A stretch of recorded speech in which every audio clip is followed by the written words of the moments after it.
All right, so I don't know. Hopefully, we have others join. So, in the meantime, this event is proudly brought to you by Bincom Dev Center, and so I'll just share my screen quickly.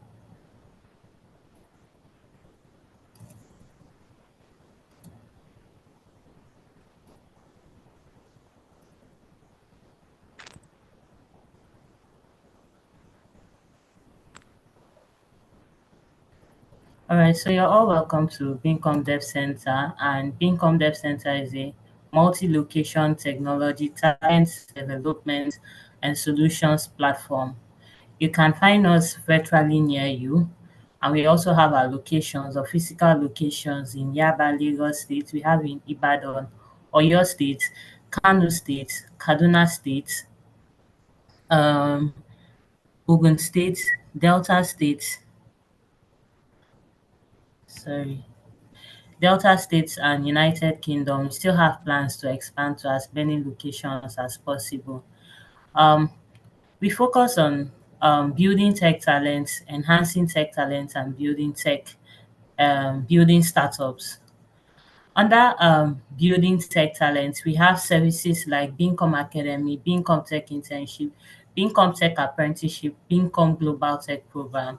And under enhancing tech talent, we have Bincom Tech Network, our Light Space, Emigrate Tech Vista, Bincom Mentoring Platform, Bincom Tech Career Coaching, and as well as building startups, we have our Labs by Bincom. Bincom Academy utilizes the Montessori approach in training participants in basic skills needed for the modern technology ecosystem.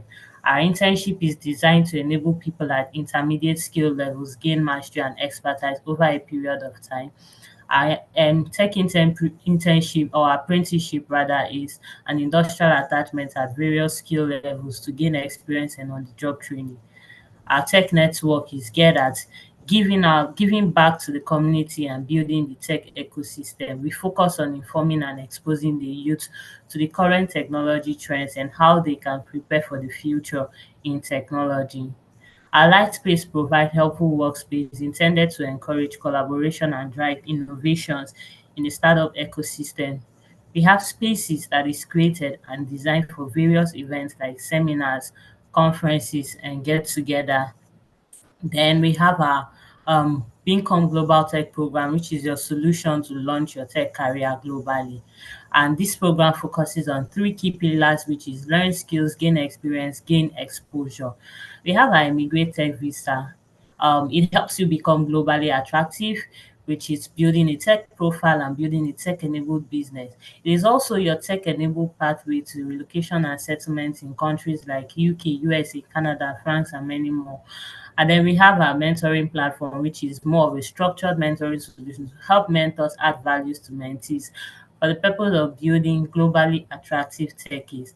Our Labs by Bincom is basically a 3 to 6 months pre-incubator program that brings together participants to build a digital technology product which will be used by real life users. And then we have of course, our tech career coaching, which helps you land your next role faster by offering you a combination of coaching, relevant on the job experience, career referencing, introduction to tech recruiters, hand holding through application, interview process, and many more. So, if you're interested in any of these services, please do well to look out um, for the links to register or indicate your interest in the chat. I'll be dropping them there. So at this juncture, I'll be dropping this or to the host of this event, James Chuku. The floor is yours. Okay, thank you very much, Joy. So good evening, everyone. Good evening. I'm seeing a couple of people here I know, and I'm also seeing some people who are just joining us, possibly for the first time. Good evening. So welcome to today's event. So what then exactly are we looking at today? So just a minute, I'll be sharing my screen shortly so that we can. Sorry.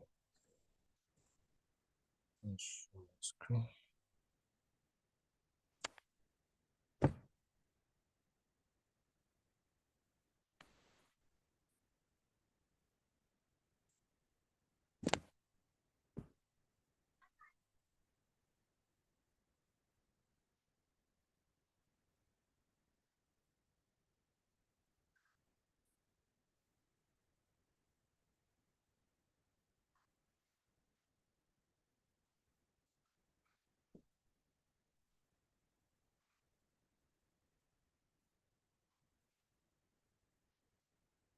Sorry, please.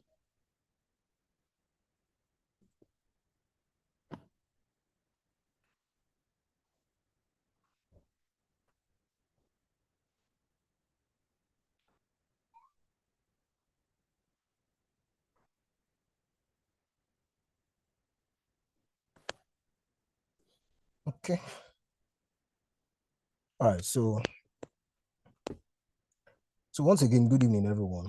My name is James Chukwu. I'm actually a DevOps infrastructure and DevOps engineer. Currently based in Lagos, Nigeria, with a strong background in Linux, system containerization, scripting, as well as cloud technology. So I've got just around 2 years, with a hands-on experience, successfully, designing as well as deploying CI/CD pipelines using Jenkins, GitLab, as well as to reduce deployment and time and also enable faster software updates and improvement. So today I'm actually going to be facilitating this particular event. And what exactly are we looking at today? Security best practices in DevOps lifecycle. Security best practices in DevOps lifecycle. And now this topic that we're looking at today is going to be broken down into two, because currently we have an internal speaker and an external speaker. So as it stands, I'm the internal speaker, so I'm actually representing Bincom. So we also have an external speaker who I'm sure should be joining us shortly. If he hasn't joined us yet on the call, I'm sure he'll be joining us shortly. So it is broken down into it's split into two. So I'm just going to be talking about DevOps. What exactly is DevOps, and then the concept of DevOps. Because here's the thing: if we are talking about security best practices in DevOps lifecycle, at least we need to understand what exactly DevOps is. So then before now start talking about security best practices in DevOps. Because if you do not understand what DevOps is, so if you are hearing security best practices, just more often than not, you would not you would be aloof. You will not have a better understanding of what exactly it is that is being talked about. So that's how we're looking at security best practices in DevOps lifecycle. So it's broken into two. I will be talking from the DevOps perspective. Then our external speaker, who I can currently see on the call, will be speaking from the security best practices, which is expected in DevOps lifecycle. So like I said, I'll talk on from the DevOps perspective. So once it's time, I'm going to ensure the floor is open for our external speaker to take it up from there and speak from the security angle to it. So now let's look at DevOps. We're actually going to be looking at DevOps. Let's have an understanding of what DevOps is. Because if you do not understand what exactly it is, most times you would have issues being able to we've been able to carry along in the course of what we're doing, what we're going to be looking at. So what exactly is DevOps? Now, DevOps, I'm going to read out our slide, then I'll also explain. DevOps is a set of practices that combines software development, that's the dev, and IT operations, which is the ops. Now, its primary aim is to do what? Shorten the system development life cycle. That's one. Provide continuous delivery with high software quality. Now, DevOps is built on a culture of what? Collaboration, integration, and automation to do what? To deliver software faster and more reliable. Now, here are some keywords here. A culture of what? First and first, collaboration, integration, automation, delivery.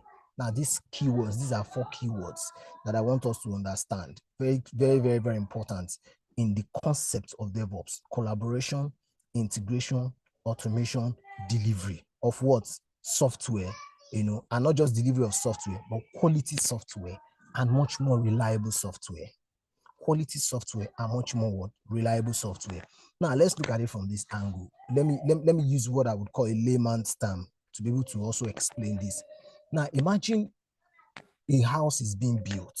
If you're building a house, just imagine a house is being built. Now it will comprise of, let's just say, 2 different set of people. Now those 2 different set of people, I'm going to break them into the dev guys as well as the ops guys. Now, in this, if you are building a house, you're definitely going to have people like, the architects, the construction workers. Obviously, the construction workers are the people who are carrying the blocks here and there, dropping the blocks, ensure the blocks are being, properly positioned, ensure that the cements are being mixed. Now, these are the construction guys. Now, there are some other people who their job is, these are like the electricians. These are people who, the plumbers. They'll come to do your wiring. They'll come to do the plumbing work. Now, understand one thing. Understand something here. Now, the construction guys, they are doing what? They are setting up the structure of that building. The architect, the construction guy, they are setting up the structure of that building. But then the plumbers, the electrician, what are they doing? They are making that building functionable.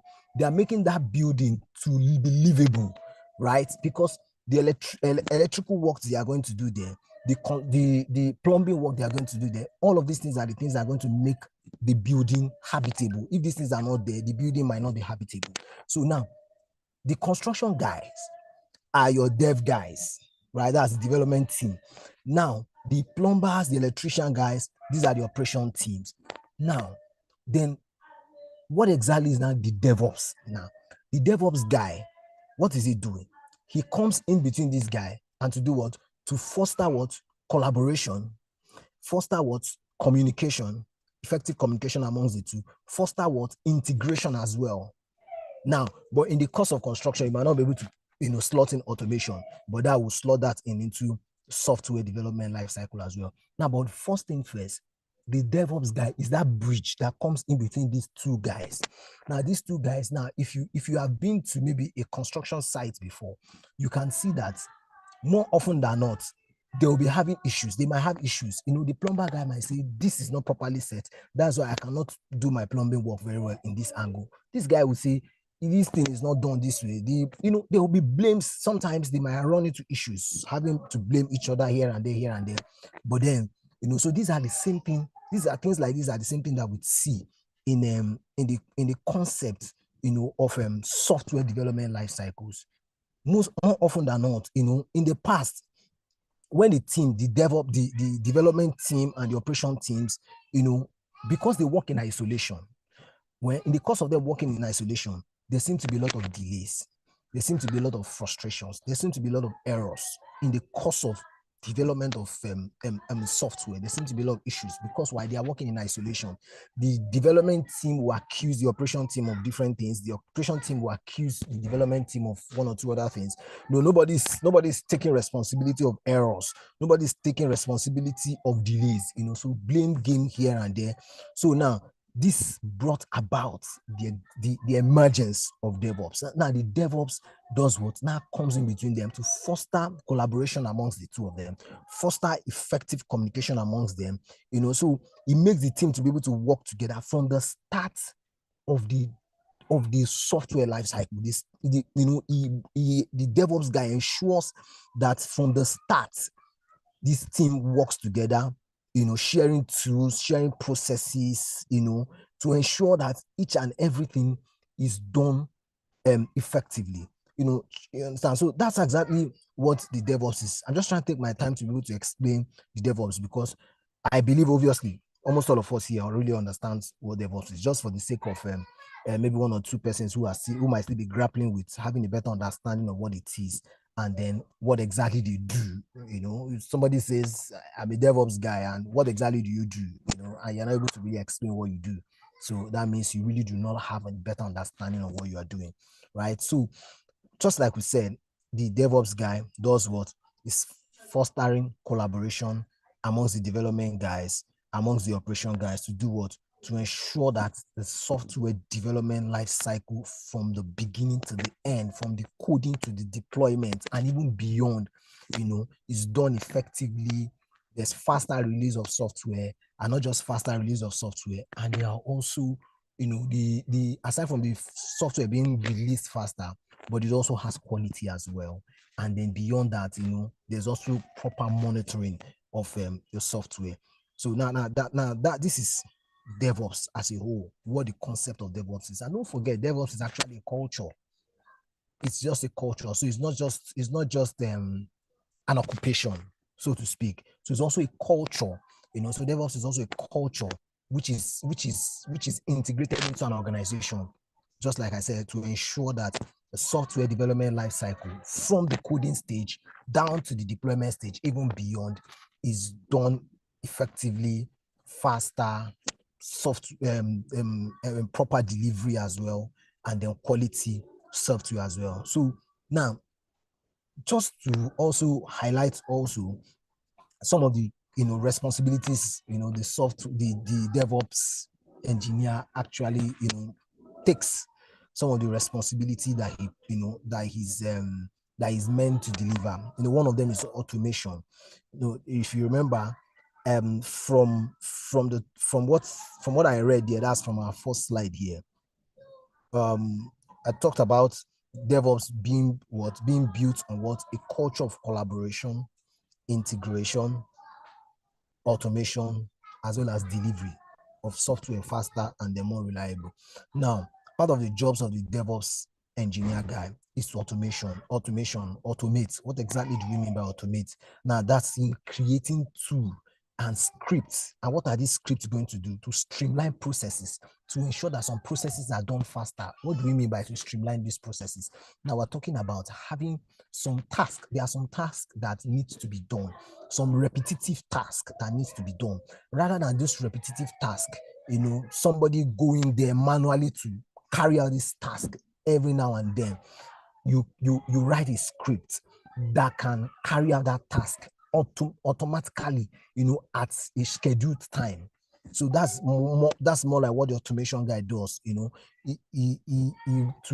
repeat that particular process, to repeat that particular thing over and over again at a scheduled time.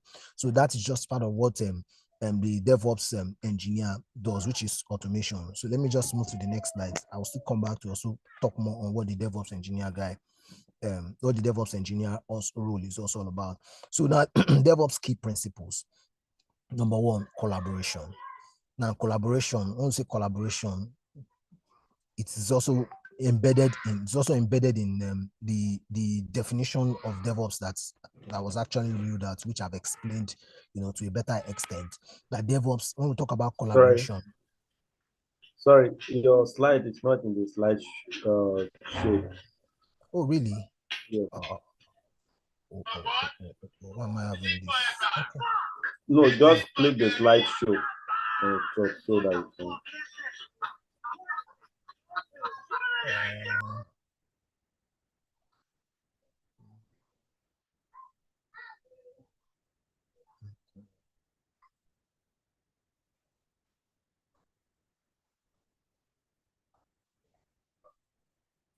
So I don't know. Can you still see my screen now, or is it the same thing? No, I can see your screen. It's just that it's not in the slide mode. Okay. Yes. Okay. All right. Okay, fine. So yes. Okay, thank you.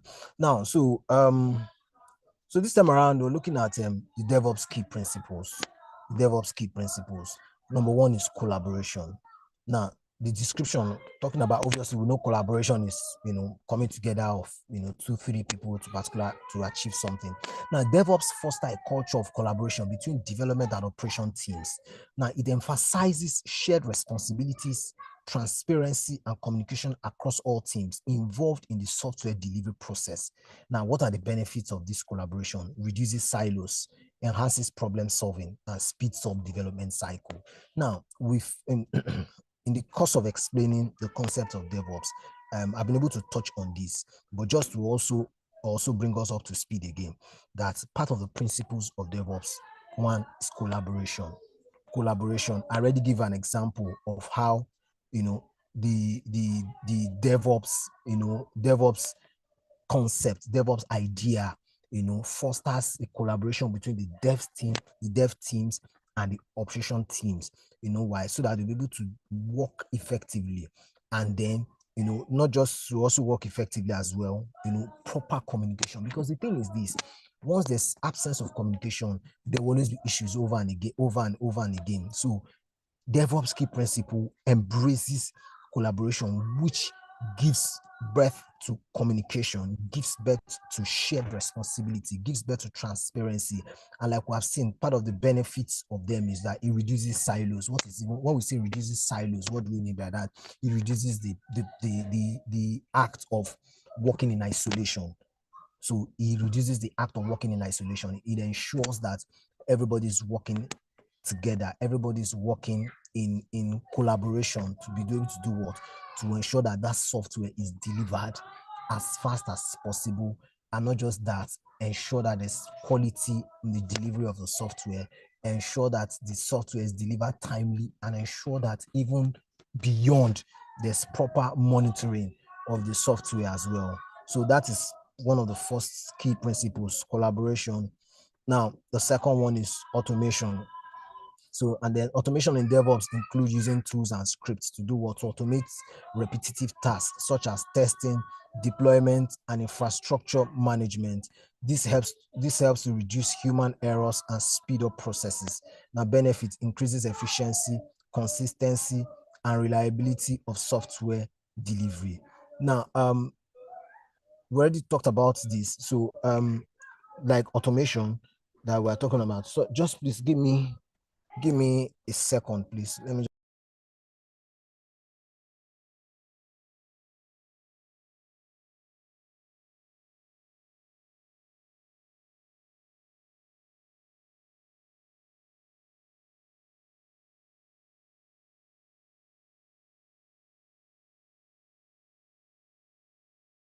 Okay, yeah, sorry. So talking about automation, I think I just give an example, or just to give us an idea of what automation is and how it works. But here we're seeing that automation in DevOps does what? Involves using of tools and scripts to automate repetitive tasks such as testing, deployment, and infrastructure management. And this helps to do what? To reduce human errors and speed up processes. I already said it also that now that, and meanwhile, aside, part of forward the benefits we're seeing here, that it also increases efficiency, which is fantastic. Imagine if somebody has to do a task that has to be done. Let's assume a task that has to be done twice a day. Just using that as an example, a task that has to be done twice a day, maybe 10 a.m. and 4 p.m. A task that has to be done every 10 a.m. and 4 p.m. Imagine somebody having to do this over and again, over and again. That takes time. There's every tendency of, because it's a human, there's always a human factor. There's every tendency of having errors. Now, but automation helps you to be able to use what? To use tools, use scripts to be able to do that same task, repetitively over and again without, me being there. Helps me to be able to do that over and over and over again. And then what that does is, because it reduces human errors. It reduces human errors. And once it reduces human error, it helps us to be able to get what we want to get done and get it as fast as possible. Now, let me give an example. Now, for instance, you're spinning up a server, while spinning up a server, you can actually have an instance template. And then what the instance template does for you is that I already have a template to spin up my server, right? So if I want to, set up a VM, right? I might not necessarily having to go through all the processes of, trying to, drop all the settings. I already have a template of how I want my server to be set up, right? So all I need to do was, I'm just using that as an example. With the instance template, it has done is that it increases efficiency. It reduces time wasting for me. The time I'm going to spend, going through all of the process of setting up of my server or my instance. My instance template would have done that for me. Now that's number one. Number two, now I'm also trying to set up my instance template as well. Or rather, I'm trying to spin up my server as well.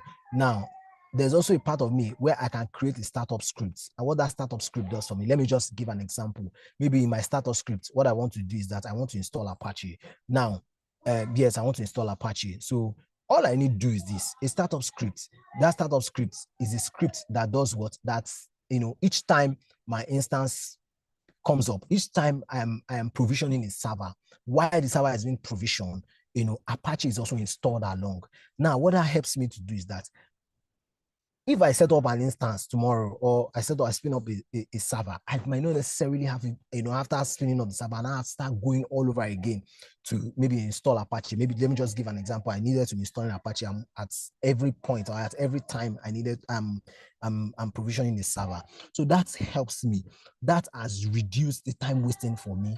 And with the fact that, and there's very low tendency of human errors. Why? Because I already have a script that installs Apache for me. I already have a script that does that for me. So all I need to do is that by the time I spin up my server, Apache installs right away. So that is just what automation does for you. It helps you to be able to do those tasks, those repetitive tasks, without having to go through it manually. And it helps to also reduce human error. That's oh, let's just hanging. Oh. Okay. The third one, continuous integration. Now, continuous integration. Now, when we talk about continuous integration is what? Is the practice of merging all developer working copies to a shared mainline several times a day.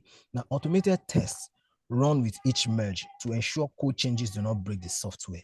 Now, benefits: detect errors quickly, improves code quality, and enables rapid feedback. Now, continuous integration is actually one of the principles of DevOps. And what does this even talk about? This talking about, the process of merging, all, just like we're saying here, the developer working copies, everything is merged together.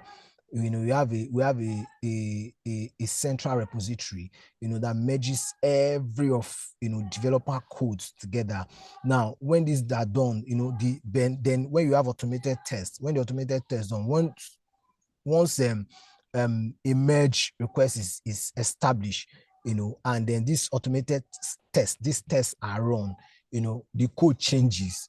But however the code changes, it doesn't break the software. Let me give an example. I have a developer that is actually I'm working with on a particular project. Now, the developer, tend to run a lot of changes almost every week. Every week, the developer tends to run a lot of changes almost every week. Now, but the thing is this: now the developer is running his changes every week, which sometimes he might not even tell me like immediately. I might just get to know in the course of looking at my pipeline. I'll get to know that he has been able to implement some changes. Now, he runs those changes, and in the course of him running those changes, the software is not breaking. Everything is still working on perfectly well, right? Everything is still working on perfectly well. So what is he doing? He has merged his branch, with my own branch on GitLab. So each time he does all of those tests, each time he does all of those changes, those automated tests, automatically those code changes to be able to the code changes to take in the new code, which has new functionalities as well. So it does that. So once it does that, the continuous integration, it helps to be able to merge all of these codes. It does all of these changes without breaking the software. So, and that does what improves code quality as well as detects errors. Then the next principle of DevOps is continuous delivery. Now, continuous delivery extends continuous integration by automatically deploying code changes to a staging or production environment after passing automated tests. This ensures the software can be released reliably at any time.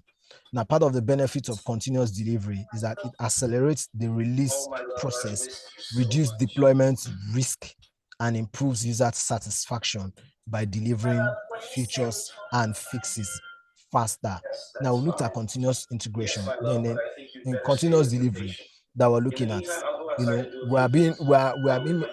I'm getting a feedback. Guess I should remember Mr. Samuel. Yeah, so our continuous delivery, we understand that the way the continuous delivery works, the developer is making changes, right? So now it goes just beyond your normal continuous integration where he just makes all of these changes.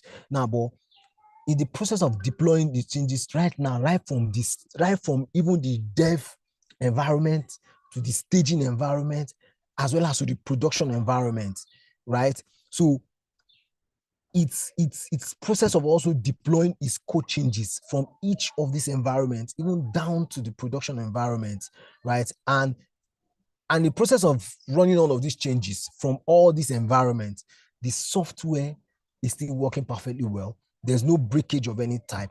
And then, new release, the software is being newly released at every point in time, without having any of this change, without having any breakage in any way. So that is, one of the principles of DevOps as well, continuous delivery. And just like we've seen, a part of the benefits is that it accelerates the release process, it reduces deployment risk, and then improves user satisfaction by delivering features and fixes faster. Okay, so on security in DevOps. So delivering features and fixes faster as well. Now, so this is me just highlighting what exactly DevOps is, because like I said, that before we're moving into even the security part of it, but we must understand what exactly is DevOps. Who is the DevOps engineer? What does he do? What is exactly his job? Right? So is his job writing of code? Is his job just looking at the codes? Is his job moving the code from one place to the other? What exactly is his job? What exactly is the concept of DevOps? So that's exactly what we needed to, set the ball rolling, understand the concept of DevOps. So then when we understand the concept of DevOps, then we can now talk about the security aspect to DevOps. We can now talk about the security aspect to the DevOps. So far so good. I've explained the concept of DevOps in a very detailed form, and I've also used what I would call a layman's term also to be able to explain it, so that we'll be able to also understand it a lot more better. And then we've just looked at the principles of DevOps. So I think, and I've also talked about part of, when somebody is a DevOps engineer, part of his job. I already talk about automation. One of the jobs of even the DevOps engineer again, or one of his responsibilities is infrastructure setup. The DevOps sets up infrastructure that, like your servers, your containers, your cloud services, set up all of this infrastructure to do what? To support your application deployment, right? Support your application development, support your application employment. These are part of the things that the DevOps engineer does. These are part of his responsibilities. Set up this infrastructure, and this infrastructure, like I've said, can include your servers, can include your cloud services, can include your containers, to do what? To support your application deployment as well as your application and development. So also, what are part of the responsibilities of this DevOps engineer as well? We're talking about also monitoring and logging. So let's not forget, there's something I also explained, that now that part of the job that the DevOps engineer is doing is also moves beyond just talking about just deploying the application. Also, what happens after deploying the applications? What happens after deploying it? There has to be some sort of process of monitoring the application as well, to ensure that what happens, the application doesn't go down, to ensure that the application doesn't have issues. Because if there's no proper monitoring of those applications, if it goes down, then there becomes a problem. So also the process of monitoring it as well. So that's part of the responsibilities of a DevOps engineer. Set up monitoring tools. I'm sure some of us already know Prometheus, we know Grafana, and a couple of other monitoring tools as well. So set up these monitoring tools to do what? To track the application performance, identify if there are issues, setting up threshold, understand the level of setting up threshold. Now, when you set up threshold, so if the application is exceeding that particular threshold, I'm getting some sort of an alert, to tell me that this application is going way beyond this particular threshold. So these are part of the things that the DevOps engineer is doing. Set up these monitoring tools to track those applications. So if there are issues, is tracking it to be able to identify those issues. Now, when identify those issues as well, and this helps to be able to do what? To fix issues if there are issues. And then also, just like I said, part of also the job of the DevOps engineer, or part of his responsibility as well, is to also ensure that it fosters communication and collaboration as well. right? So that is that for me on DevOps. That is that for me on DevOps. So thank you very much. I'd like to ask, are there any questions? That's before we bring in our external speaker to talk to us on the security best practices in DevOps lifecycle.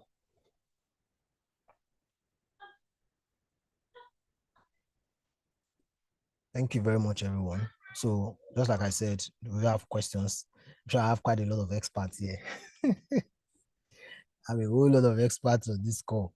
So, but then do we have questions or yeah, do we have questions? Right. Thank you very much for that contributions. You're welcome. Yeah. My question is we've seen AI doing a whole lot of things, right? Are we looking at AI coming in or taking part of this job away? We looking at maybe in the near future, AI should be able to do some of the things that we do. Is there a threat to that, or are we looking at shifting ground this time um, because AI will actually takes part of our daily tasks or something? I just want to know um, how we can position ourselves so that we won't become redundant when AI take our jobs away, or are we going to conclude that AI is not a threat to us as DevOps engineer? Okay, thank you very much. Thank you very much, sir. So here's the thing. Now, will AI, make us redundant? Now, I'm going to begin a personal opinion on that, personal perspective to that. Now, I do not believe that AI is going to make us completely redundant. However, AI possibly could make some part of our jobs a lot more easier, only if we'll be able to integrate AI into what we do. Now, for instance, I think I doubt if there's anybody that really doesn't use ChatGPT, for instance, just an example. Now, sometimes we run into errors. You're working and you're trying to troubleshoot. Part of the process of you troubleshooting, you could just go to ChatGPT. Oh, ChatGPT, I'm having this kind of issues. And ChatGPT will be able to point you. In some instances, it might point you to you get to the right way out of the problem, and sometimes it could point you you might still not be able to get your way out of it completely except you now consult someone else. So I believe that AI might not be able to take up our job out completely. However, I would be of the opinion that we need to understand how we can integrate AI into what we do, to be able to keep us ahead of the markets, right? So we'll be able to see how we can integrate AI into what we do to be able to keep us ahead of the market. But I do not believe that the AI can completely set us, out of the market. I do not believe that. So, which is still subject to, still subject to debate somehow, but I strongly do not believe that AI can take DevOps, engineer roles completely out of the market. But then we can integrate it into what we do as DevOps engineer to be able to just, to give us leverage in the market, as well as put us ahead, not just ahead of our competitors, but at least put us ahead, in the technology world. So, but like I said, that's just my own personal opinion to that. So, but then I'm sure we might still have one or two other contributors to that in that regard.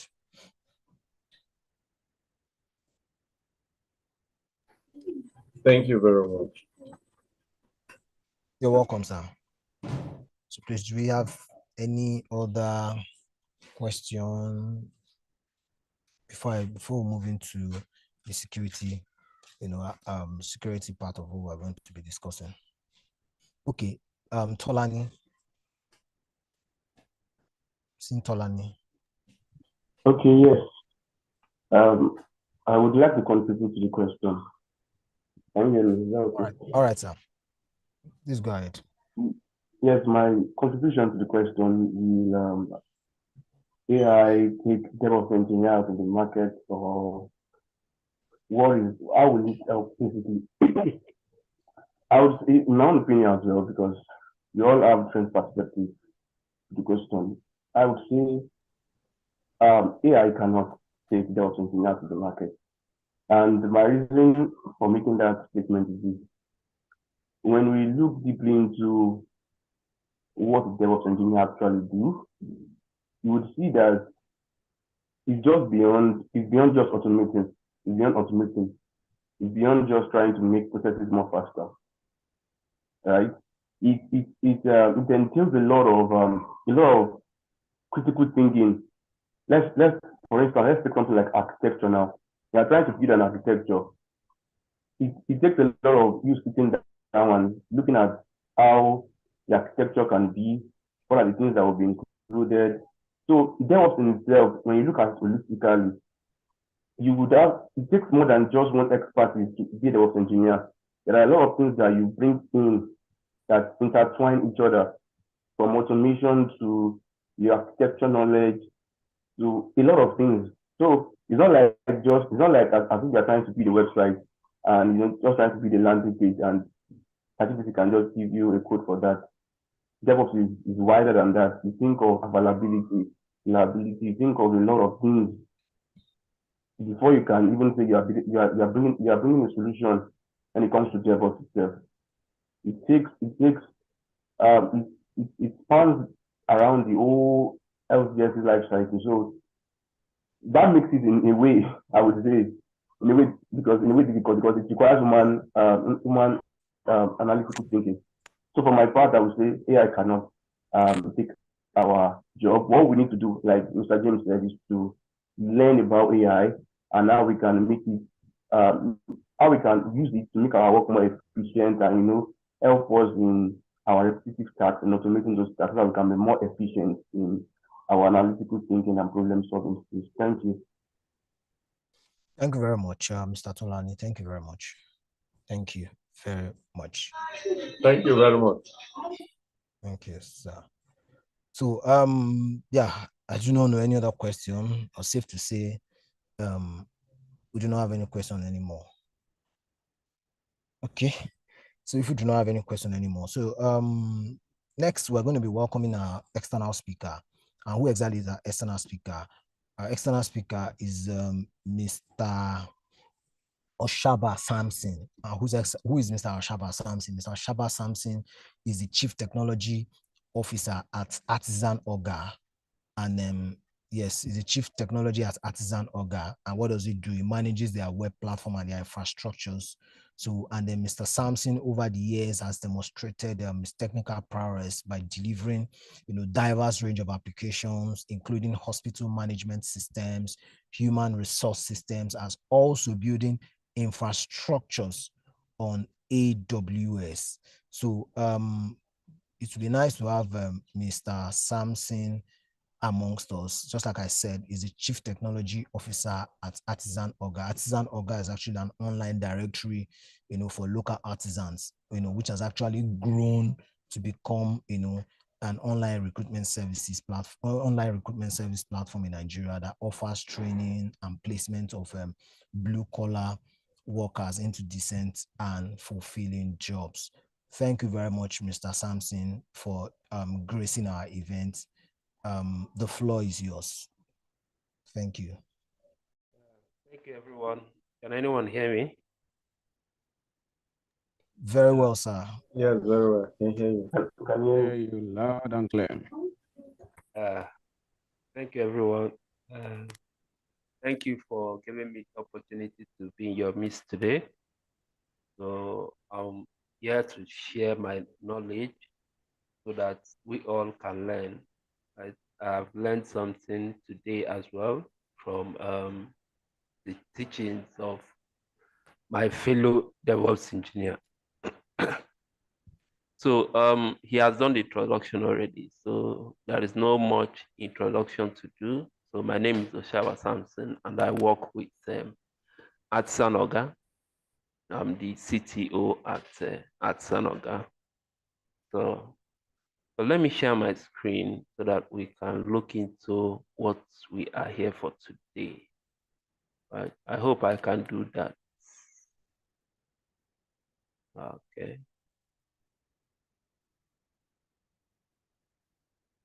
So give me a few seconds. Sure.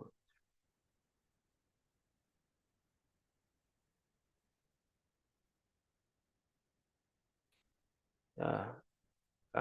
Can you see my screen now? Yes, I can see you. Yes, can see your screen. Yes, Okay. I can see the screen. Okay. So now, as my fellow DevOps engineer has demonstrated already, right, what DevOps engineering is all about. So this is a simple architecture of what DevOps engineering is all about. So before DevOps engineering, we have developer push code to operations, then operations will now deploy the code, right? But there were a lot of problems, issues, which makes deployments of code um, slower, which makes deployments of software slower, right?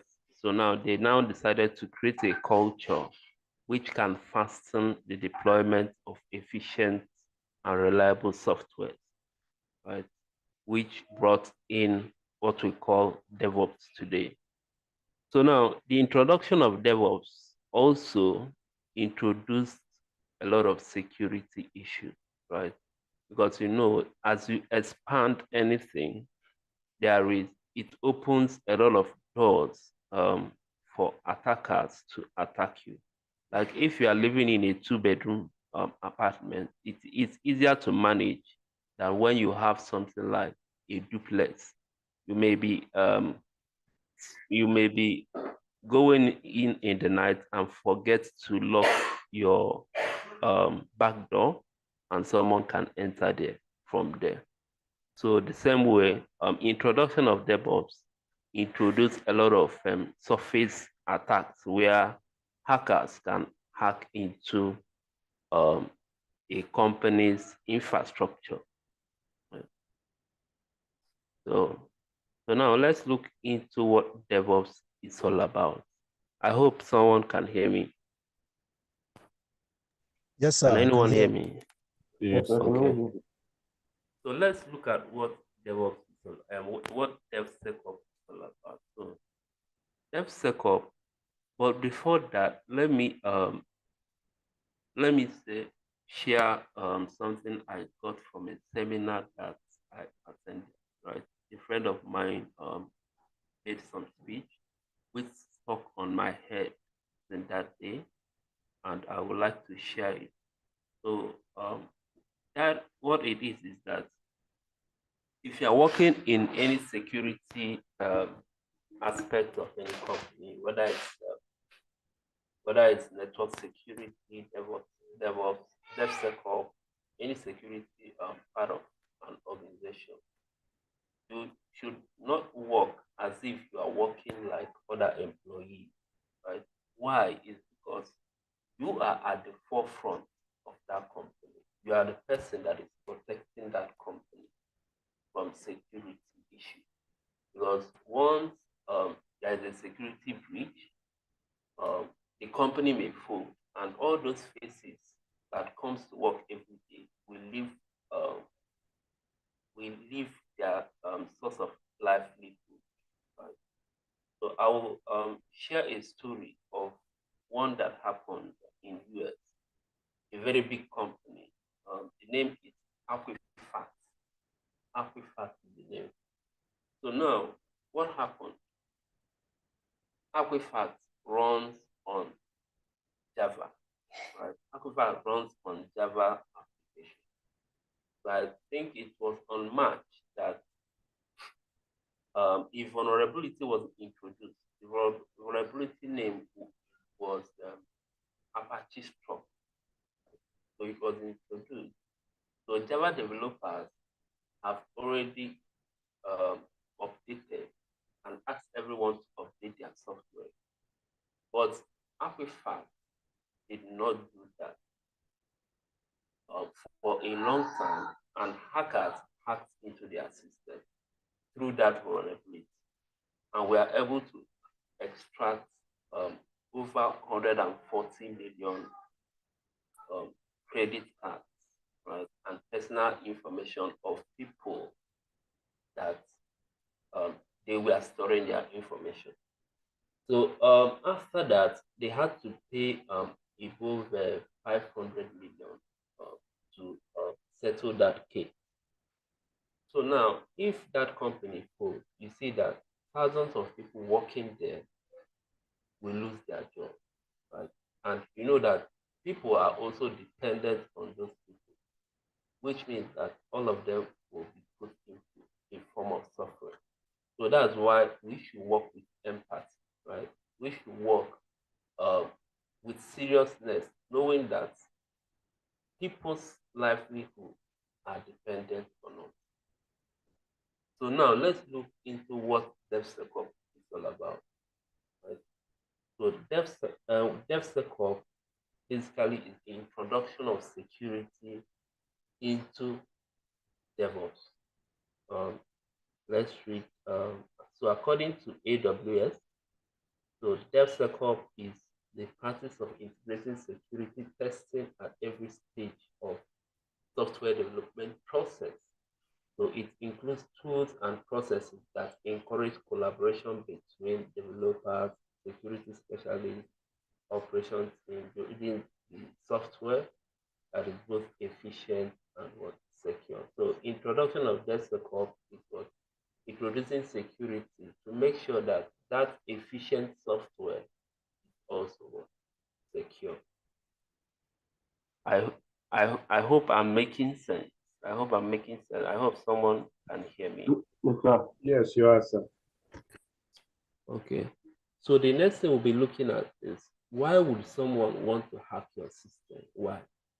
Why would they spend so much resources to hack your system?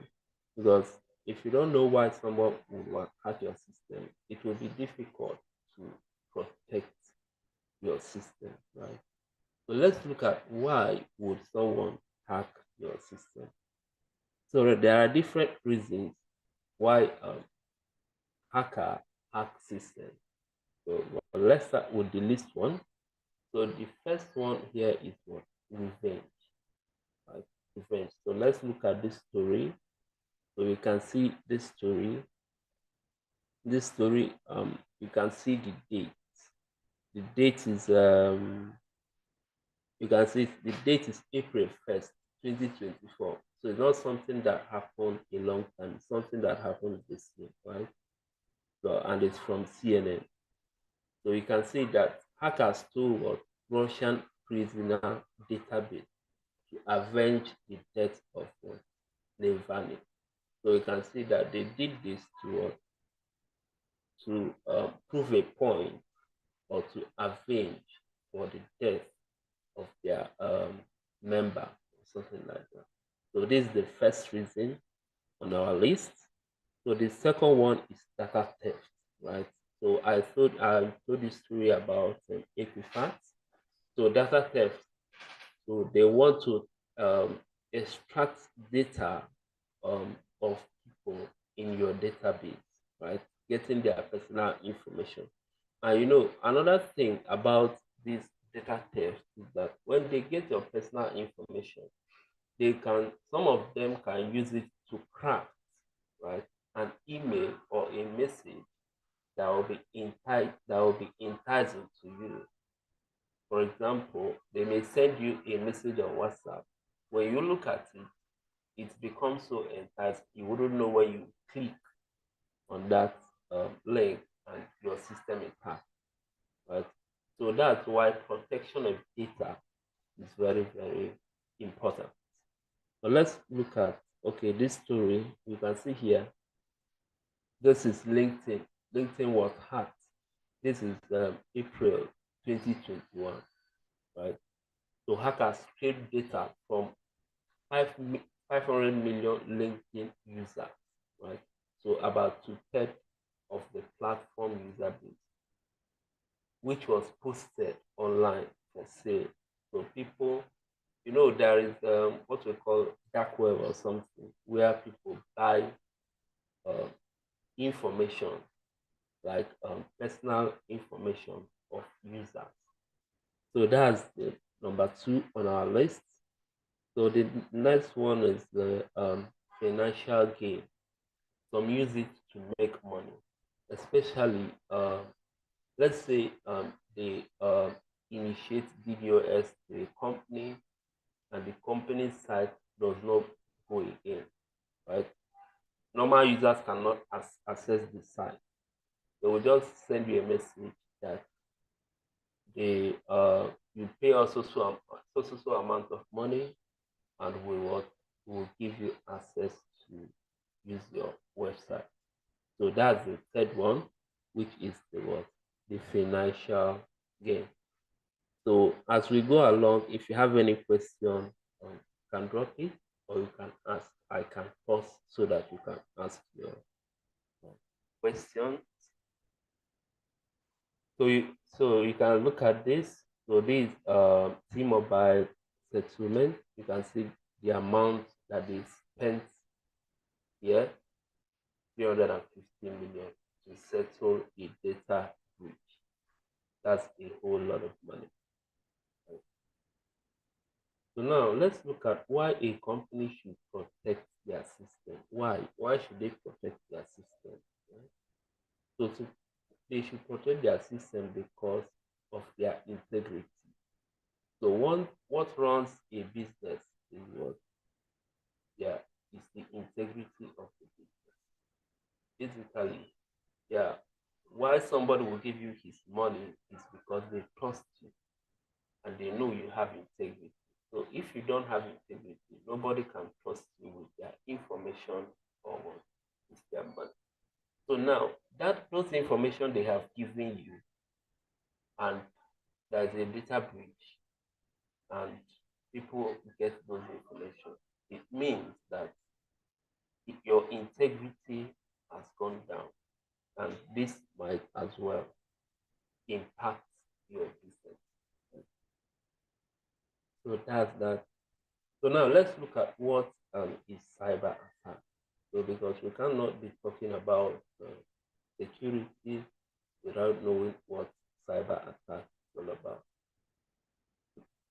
So according to Cisco, Cisco is one of the best networking company. So according to them, a cyber attack is a malicious and deliberate attempt by an individual or organization to breach the information system of another individual or organization. Right? So somebody who is trying to break into maybe somebody's system or information or something like that unlawfully, right? So that's what we call cyber attack. So I hope I'm making sense. Can anyone hear me? I can hear you, sir. Yes, I can hear you, sir. Okay. So now let's look at types of attack. Let's look at types of attack. So the first one is the phishing attack. The phishing attack. So the phishing attack is someone sends a link and tell you to click it, you win $5 million. You click it and your system is hacked. Right? Some of these hackers target companies, not individuals, right? They can target a company, send a link to maybe an employee. I think that happens to LinkedIn as well. Send it to employee. The person clicks on the link, the whole system is compromised. So that's what phishing attack. And the second one is cross strike scripting. So that's, you know, on your browser, you run JavaScript, right? You design your website JavaScript, HTML, and CSS, which means that JavaScript can run on your browser. So now, if you have something like a box where a user can type in information, and the person types in information, and those information is displayed on the web browser. he can type in a JavaScript code, and once he types it and sends it, and the browser runs it, it runs it like a normal JavaScript, not like a plain text.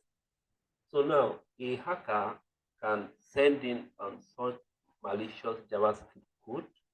So when you run it on the your browser, it will hack that system, and all your information will be compromised.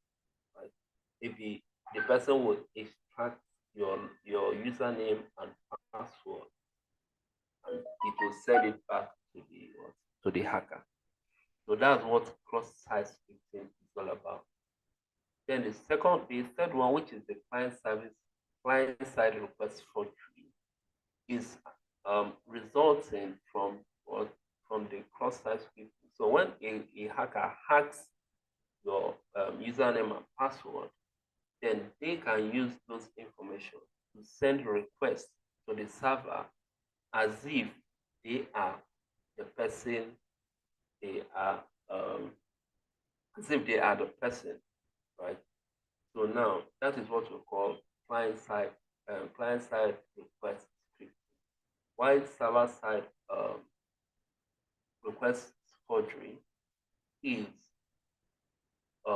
this one is on the server side. So if the person can hack into your server, the person can make requests from the server side instead of what the client side, which is the browser.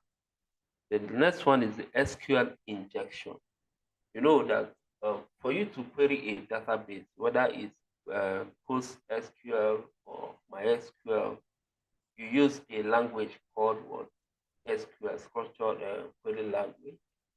So now, if a hacker is able to hack into your system, they can use that same language to extract information using what? SQL. Right? And the next one is the security vulnerability in third-party library.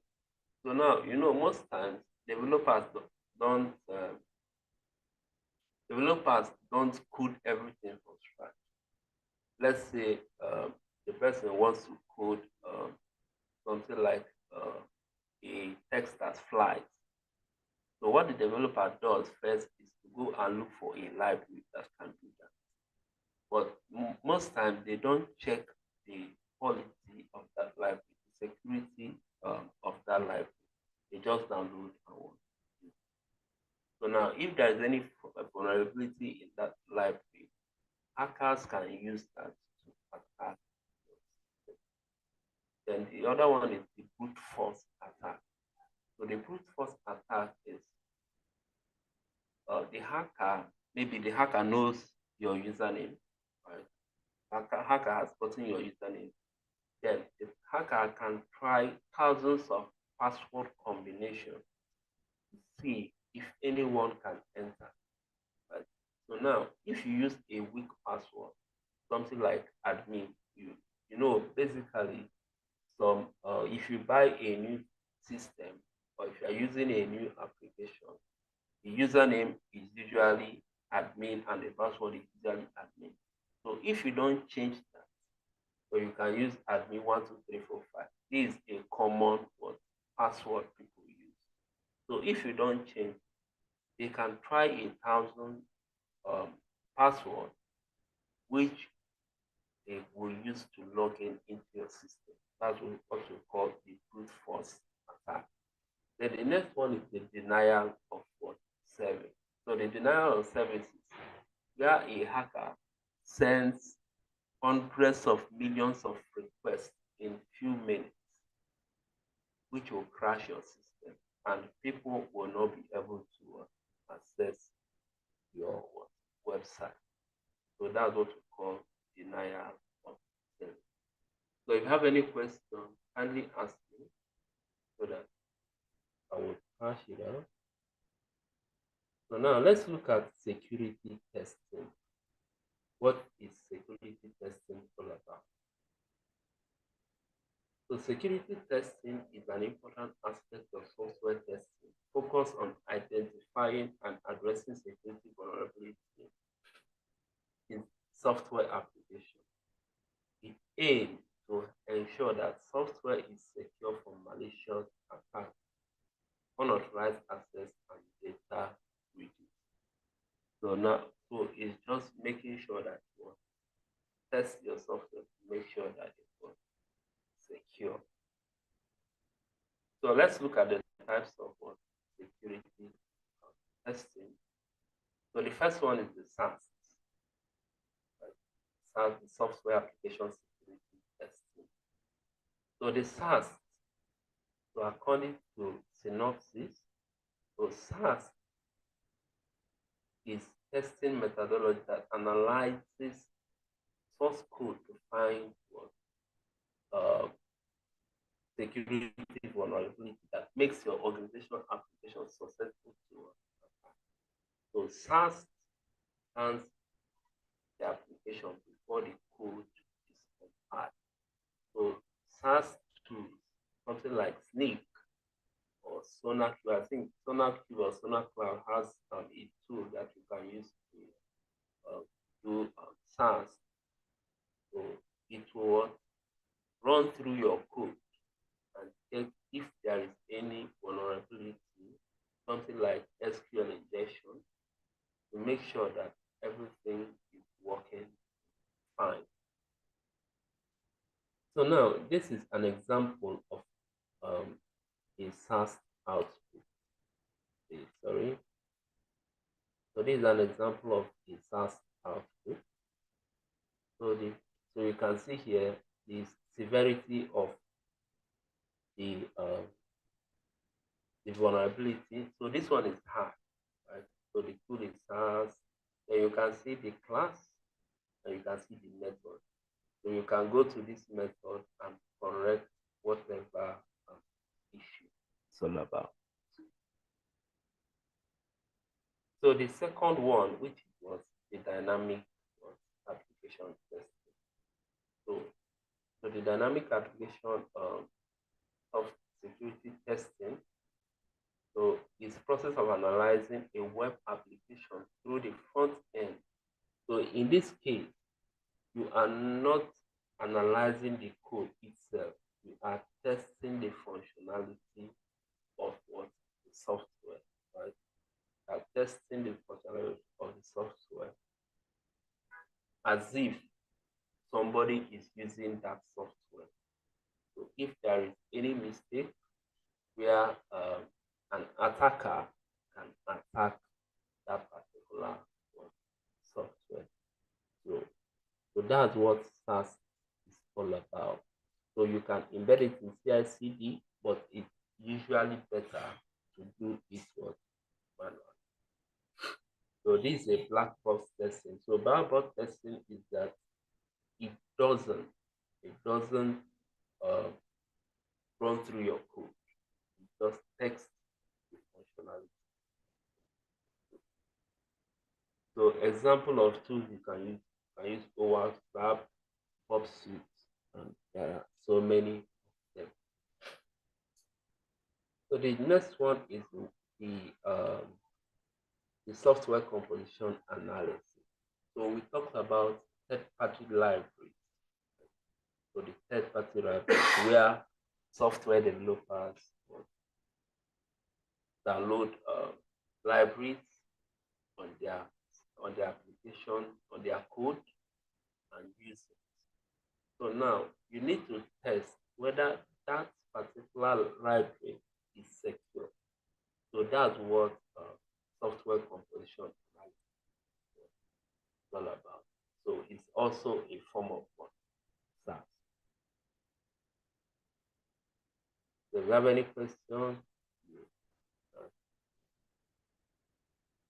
So the next one is organizations and their projects. So we have many organizations. So the first one we'll be looking at is the Open Web Application Security project. Can anyone hear me? Because it's as if I'm talking to myself. Yes, sir. I can hear you, sir. Yes, we can hear you. Can you hear you? Okay. So now, this is an organization. I told you that introduction of DevOps introduce a lot of security, so a lot of attack surfaces where attackers can attack a company, system, and all that. So now, many organizations, government, came together and said, no, how can we minimize this one? So that's what led to the formation of this international non-profit organization called OWA. So they came together, both companies, both organizations, government, they came together from different parts of the world, I think, and brought out rules or guidelines that industry, that companies can follow in order to protect their system, right? And they have a lot of projects. So you don't need to know all their projects. You don't need to know all the facts. So the most important thing is for you to know the area that is relevant to you, as in area that is relevant to you. But the most important one that we'll be looking at today, which I think affects everybody, is the OWASP top 10, right? So the OWASP top 10 is a list of guides that you can follow to protect your system, right? So let's look at that. So they have other projects like cheat sheet, Zap, right? We saw Zap 2 that you can use for penetration testing and all of that. But the most important one we'll be looking at today is the OWASP top 10. So now, but before that, let's look at vulnerability. So now, we all, I believe that we all here know what vulnerability is all about. So, so when they came together, they now categorize different vulnerabilities and put it into a catalog, or you can say they categorize them. So that categorization is what we know today as what common vulnerability and what exposure. So which you can shorten as CVE. So basically, most times what you see is what CVE, and the CVE has a format. So once you look at the CVE, it has a format. So you can see here, the first one is CVE, then the second one is the A, and the last one is the IT. So that's the format of the CVE. Then you can talk about the rating, whether the vulnerability is low, is high, critical. So if you know it's critical, you need to act on it immediately. So that's CVE. So now let's look at the top 10. OWASP top 10. So the OWASP top 10, the first one is what? Broken access control. So you can see under it, we have the phishing, the cross-site scripting, which we have talked about earlier. So we have the cryptographic failure. So this one is insecure protocol, like using HTTP, right? It's not advisable to use HTTP. It's always advisable to use HTTPS or TLS. So weak password, very, very important. Using admin or admin 12345. So those are weak passwords. People can try. And if that is your password, you can easily hack. Then hard coding your sensitive data like password into your code. So that is under cryptographic area. So we have the injection, like SQL injection. We have the insecure design. So when you are designing an application, you need to think about the security of that application. So we'll look at some security tips at the end of this program on application. Then the next one is the security misconfiguration, like using default account, which we have talked about, logging some sensitive data like password, very bad, opening unnecessary ports. So once you are not using a particular port on your server, it's always advisable to close. So enabling the debug feature is not always advisable. And the other one is vulnerability, vulnerable and outdated component. So vulnerable and outdated component is, so we've talked about what happens to API. So you can see how very dangerous it is not to update your application. So we have the identification and authentication failure with password insecure. We've talked all about that. We have software and data integrity failure, like using plugin from unverified source. Auto update being enabled. So if your auto update is enabled, it can download software from unverified source. So even if you have your auto update enabled, you need to also make sure that they are downloading from a verifiable source. The other one is security and login monitoring failure, and the other one is the server-side request forgery, which we have talked about earlier. So, any question? Are you people tired already? So that we close. No, I'm enjoying it. Not at all. We're not tired. We're on it. Okay, so the second organization is what? The Center for Internet Security. So basically, this company is basically in US. It's based in US. I don't know how do you use basically, but this company or organization is an organization, I think, is based in US, right?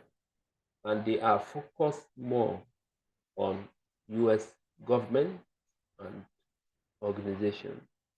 So that's where their focus is. So let's look at what they are all about. So now, so it's a non-profit organization as well. Well, you know, OWASP is for the world, but this one is for US, right? So they aim at securing organizations against cyber attacks. They also have guidelines that on various products like operating system. You know, OWASP basically is focused on web, but these guys are focused on operating system, softwares, and network. EDC, right? So that is what they do. They provide guidelines that can help you protect your softwares, your operating system. Like if you are using Linux or Windows, then your network as well. If you have a lot of systems and network. So they provide images which you can use on your servers. So they provide images, they provide hardened images that you can use on your server. So now let's look at recommendations. So now the first one is the application. When you are writing a software, right? When you are writing a software, you need to think of what? Security. So you need to validate user input. So I told you about cross-site scripting.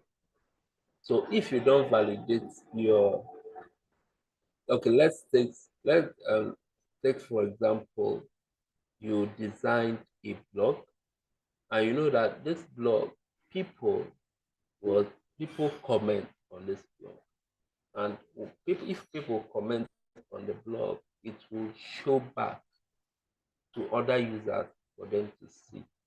Right? So now, if you don't validate your input and a hacker sends in that your comment box, he types a JavaScript code and it sends to what your it sends to your database, it's stored on your database, right? And other people views that particular page.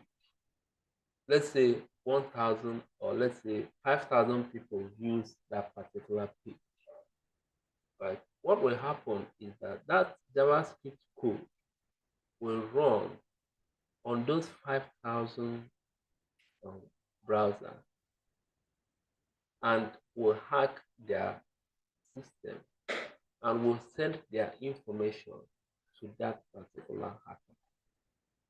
So that is why you need to validate your user input. So the next one is the post or patch for request. Okay, use post or patch for request that changes your database information. So you don't use get, because get, all the information you are sending will be displayed on the I can't remember what it's called again. That place used to type your www. So all your form data will be displayed there, which is not a good idea. So any information that will change your database, any data that will change your database information, you need to use post or patch for it in order to be secure. So ensure your dependencies are up to date. We have talked about artifacts. Then you should not add sensitive data like password on your code. It's very bad. Then do not display error messages to users, but instead log them. So you can log them so that attackers will not see, because like if you are using Laravel, if you enable your debug, it will display some information if there is error on your code. So if a user or an attacker sees this error, they will be able to identify some of the things they can use to attack your system. So another thing is you should not log sensitive information like password, credit card, and all of that. And the next one is that you should log important transactions. Very important. Log important transactions so that if there is anything, maybe there's a breach or something, you should be able to go to the log and identify the cause of that. Then use use env for sensitive data. Right? Hash your password with a strong hashing method.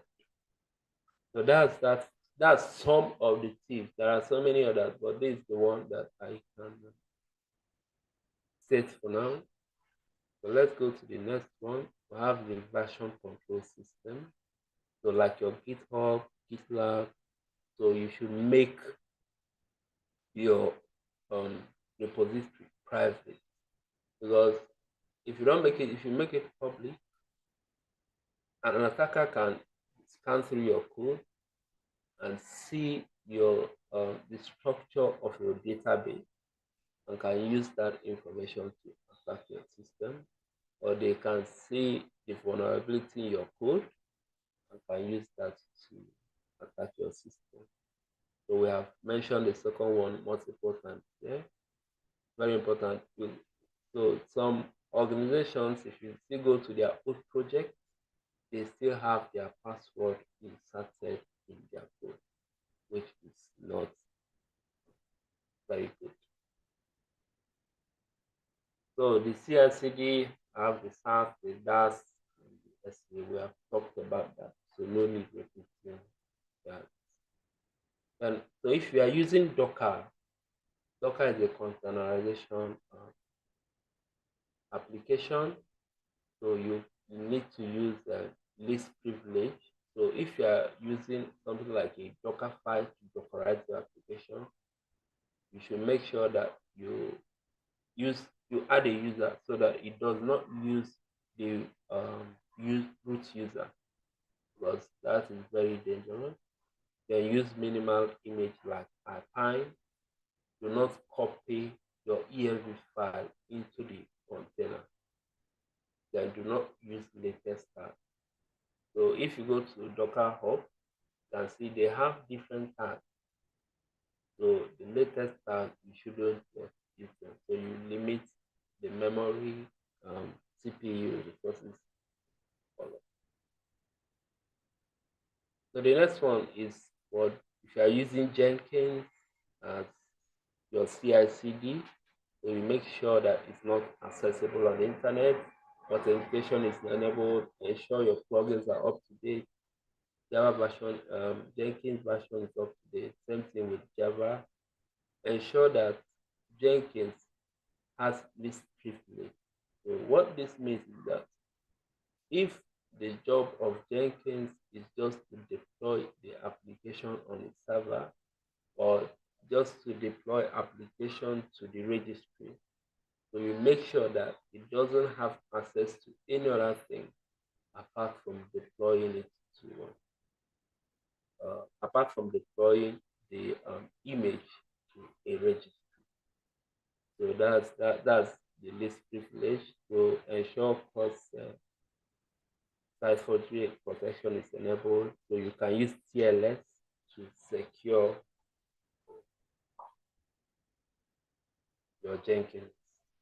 So the other one is infrastructure as a code. So for this one, I'll be using the Terraform. So ensure you don't use your password on your code. So you can use something like Hashcop Cloud to manage your password. So the next one is make sure your Terraform is up to date. So you can use a dedicated user for Terraform. Then you can test your code with TFSec and TerraScan.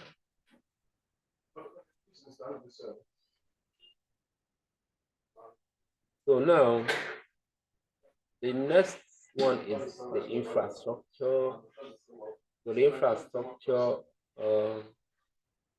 we have the zero trust architecture. So the zero trust architecture is making sure that each user, right, making sure that each user has the privilege to do their task, and they don't have privilege to do any other thing on the infrastructure. So that's what zero trust architecture is all about. Giving every user the least privilege to do their task. So I'll give you an example of what happened to a friend of mine. So this friend of mine is a DevOps engineer. So he was contracted to build an infrastructure for the guy.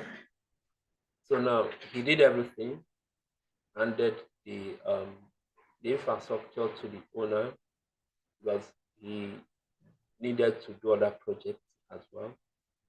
So now after handing the infrastructure to the owner, so the infrastructure hired another DevOps engineer to manage the infra.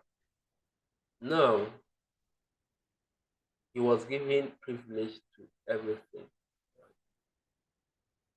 So after some months, the infrastructure cost was way high above what he was expecting. So he called that my friend and asked him why. That you said that this thing will cost us an amount of money and it's costing me lifetime 5 or so. So the guy went and was debugged and checked what was happening. And the problem was that Kubernetes was running, and Kubernetes was not a part of the infrastructure he built. So he told the guy. So he told the guy what's happening.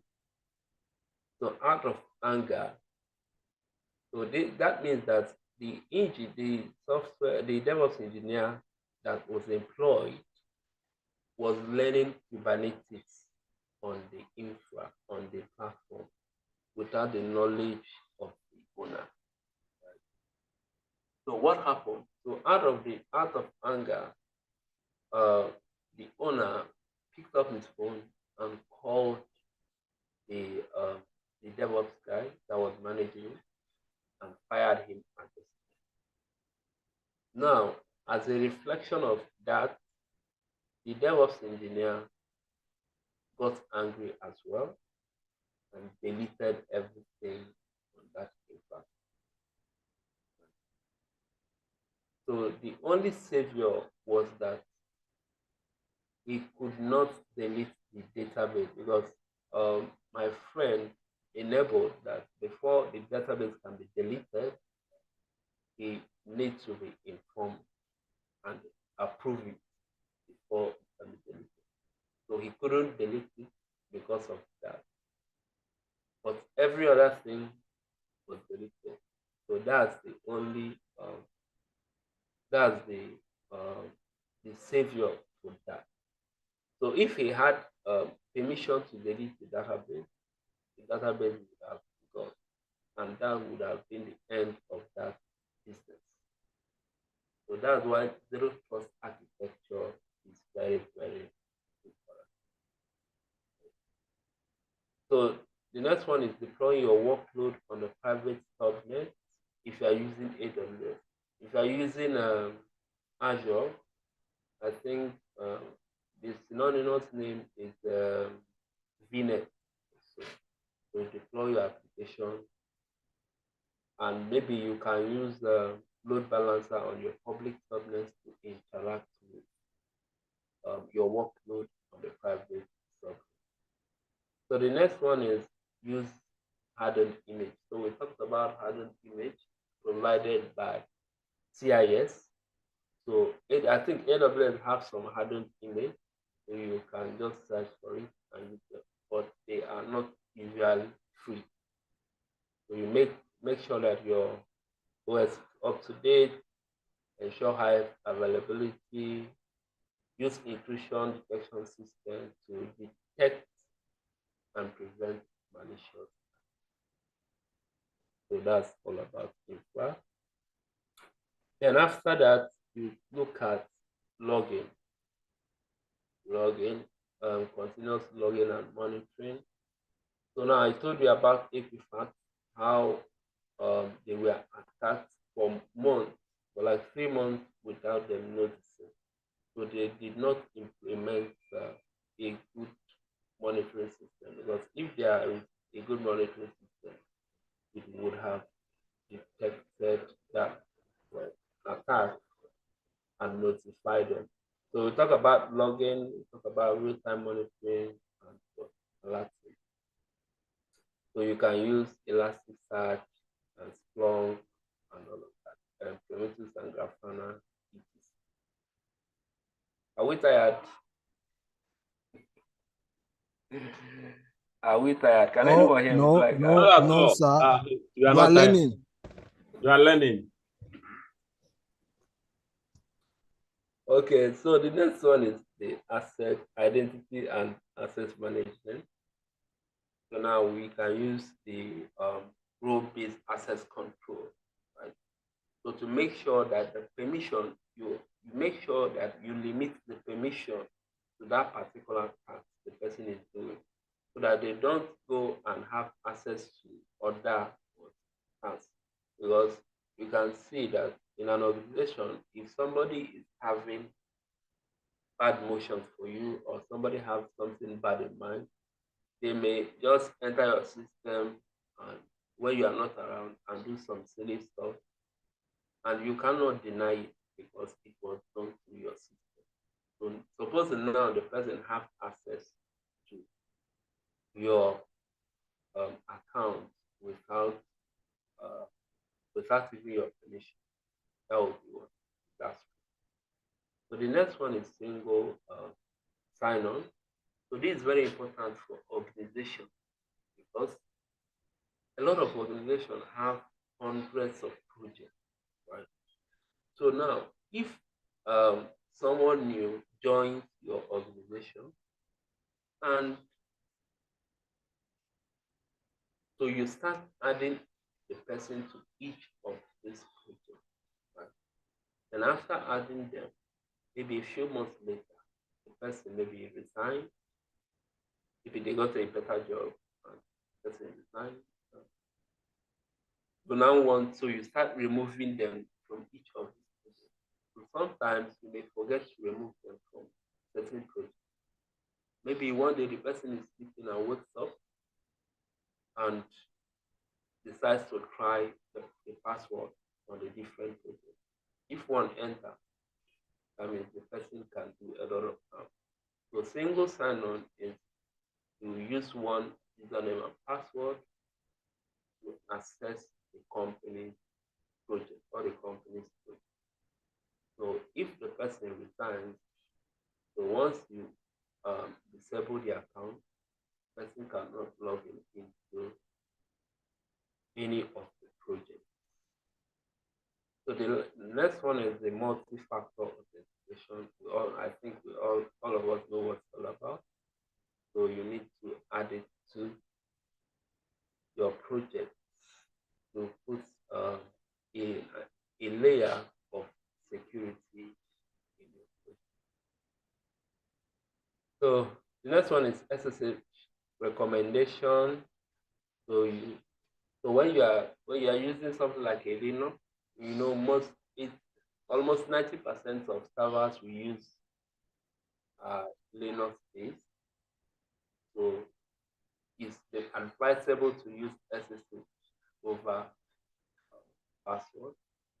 So, but if you are going to use password, use a very strong password, at least minimum of 8 to 10 characters with letters and all of that. So ensure you enable brute force protection like fail to ban. So restrict your port 22. So port 22 is the SSH port. So if you are the only one logging into that particular server, you should limit that. You should open that port to your system. Right? Then you can disable root double. So after that, so is the disaster recovery plan.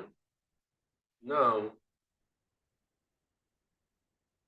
so disaster recovery plan is very important because even if you protect your system, make sure everything protected, a disaster may happen, right? Which you don't know what may cause it. So you need to have a backup plan, right? You need to have a backup plan. Some of these big companies, okay, let me show you an example.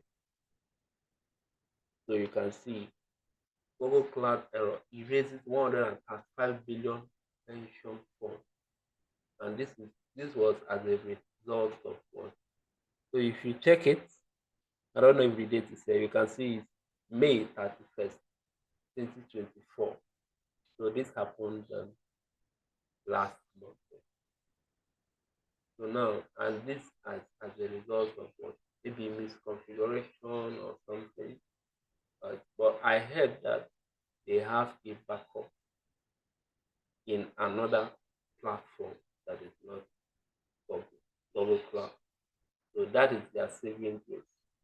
Otherwise, they would have been in a big mess. But upon that, Google will still need to pay a lot of money as a result of lawsuit and all of that. So you need to have a backup somewhere else to make sure that your data, especially the database, was backed up, so that if anything happens, you'll be able to recover as quickly now I'll end with this story. So someone is a developer. So he was sleeping. He just so he worked for the day. After that, slept. So in the next morning, he was called from the office that their web application is not going through. Right? Their web application is not going through. So he should check what the problem is. Now he went to his system, very sleepy, checked the code, everything is fine. He decided to check the database. Then when he checked the database, everything in the database has been deleted.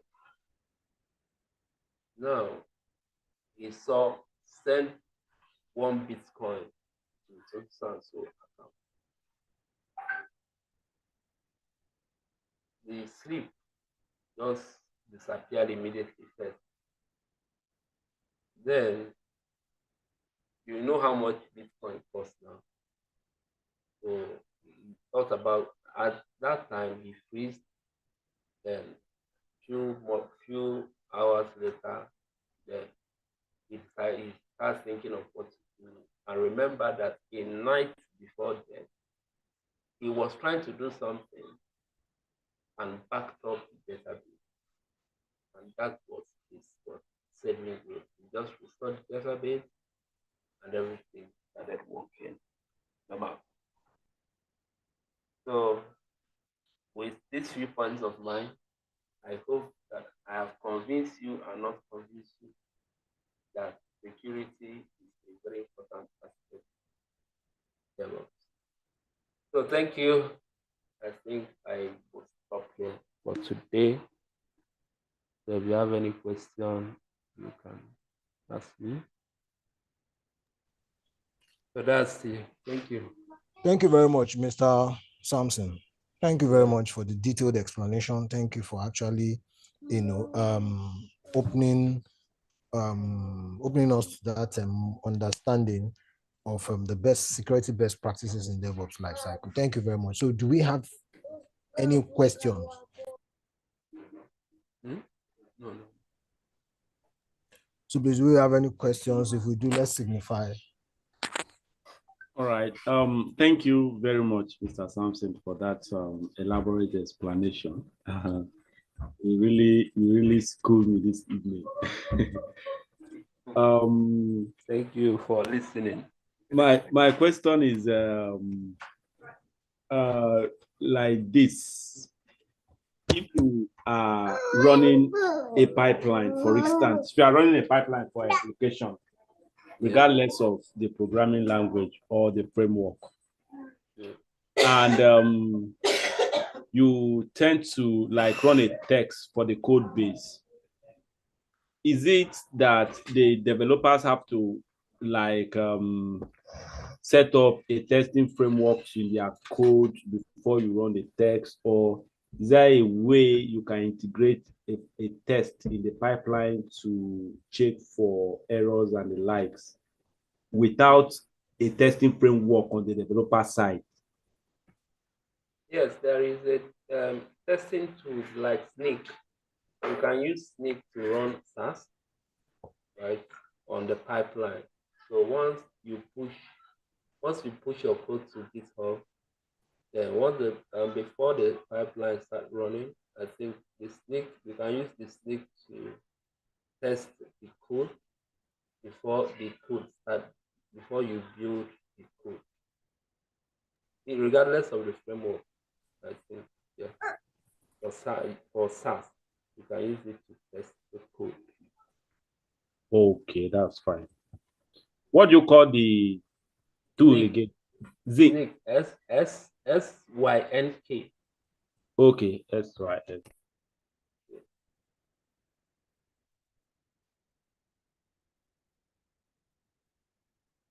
Thank you very much for that. Any other question? I was thinking at some point, Tolani had a question.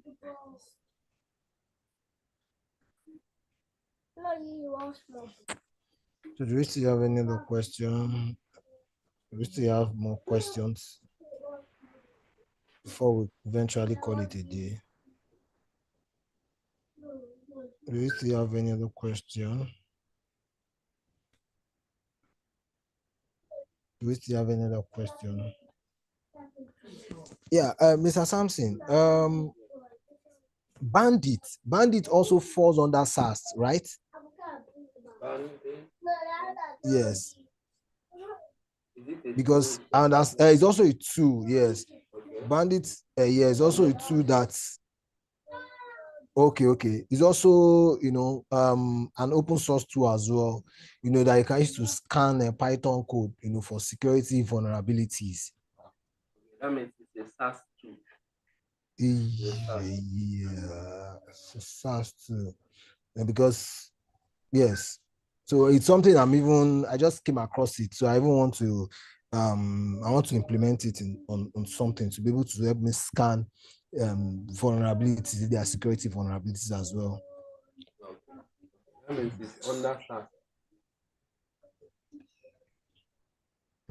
Yes, I think it's under SaaS. So I want to include it in my GitLab CI/CD to be able to scan any vulnerabilities. But then, do we still have any other question, please? Okay, it appears we do not have any more. Thank you very much, Mr. Sampson, for your time. Thank you very much for coming out to enlighten us. And thank you so very much for investing your time in us as well. We're quite appreciative of it. Thank you so much, sir. Yeah. You're welcome. Thank you everyone for listening, for using your time to listen to all I had to say. And I'm happy that I could share my little knowledge with you guys. Thank you. Thank you very much. So see you. Thank you very time. much. Yep. We'd like to see you again some other time. Yeah. Okay. So thank you very much, everyone that showed up as well. Everyone that showed up within Bincom, outside Bincom, we appreciate you as well. Thank you so very much. Thank you. Mr. Samuel. Right. Thank you.